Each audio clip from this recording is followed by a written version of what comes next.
day, everyone. Have you been following? Did you watch the first episode?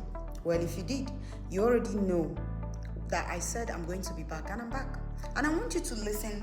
Give me your ear. I want you to listen attentively. Look, you will not achieve that 2026 goal if you avoid what I'm about to tell to you. If you avoid what I'm about to tell you. We are done pretending. Are you not that tired of pretending? Are you not done? Are you not supposed to be done with pretending? No, let's get honest. Let's begin to be honest. Be naked with the truth, with yourself, and never be ashamed of it. Because only the truth can break the cycle. It can only be the truth. Last time, I said this. I said that a reset is not going to be soft. I told you it's going to be like going to a surgery room. And today, we are going to be talking about what honesty actually looks like. Because a lot of time, I understand that so many people do not understand what honesty looks like, what actual honesty should be. Honesty is not about you trying to jump onto somebody's DM and start telling them about your personal story that you have no business talking about with anybody. And at the end of the day, you see them sharing that screenshot on the social media, and then you feel down about sharing your personal story, something you felt you should have just confided in yourself. That's not being honest. Being honest is you naming the wound.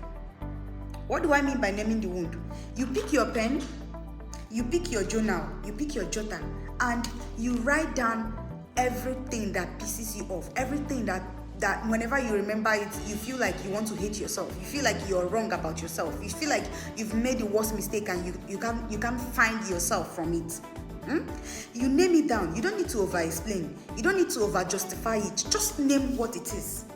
Write it down. Name it down. Don't over... You write it down. You say, I failed. I avoided responsibility. I acted from fear. Name what it is. I'm giving you, for example, this is the things that hurt you. You name it down. Naming it is not weakness at all. No, it's not. Naming it, it's not... it comes with clarity.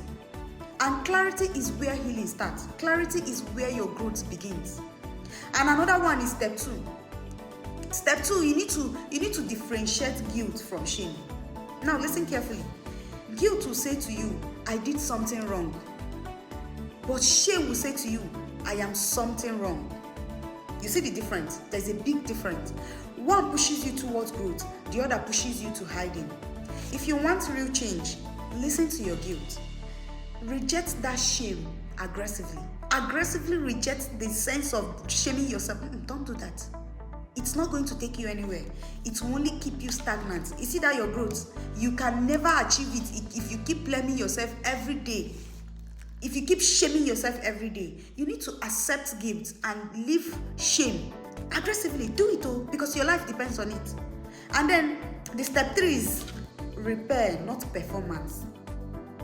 You don't grow by never failing again. Yes, that's step 3. Step 3 means repair, not performance. You don't grow by never failing again. You grow by returning. You grow by adjusting.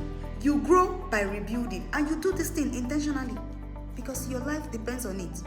If you can actually look inwards and tell yourself the truth, you know what I'm talking about. Now, let me show you something. Peter walked with Jesus. He saw miracles. He declared loyalty. And still, Peter failed.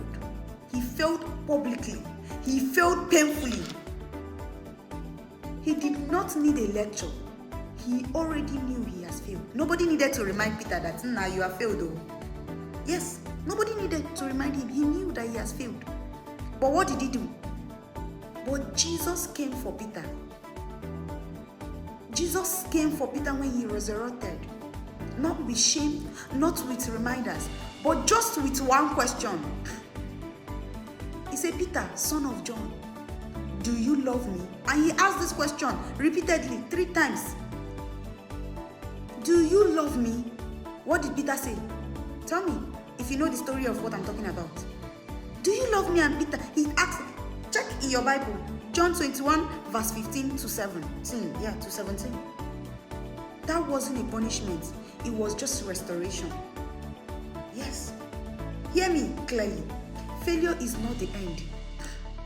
Yes, failure can never be the end. Is not the end. Awareness is not disqualification. It is a doorway to your healing process. You may have missed it before. You may have repeated patterns. You may have built goals without the structure to sustain them. But you are not beyond repair. If Peter was actually restored, you can find your truth. You can find yourself. You can begin your journey. You can begin again. You can start again with honest reset.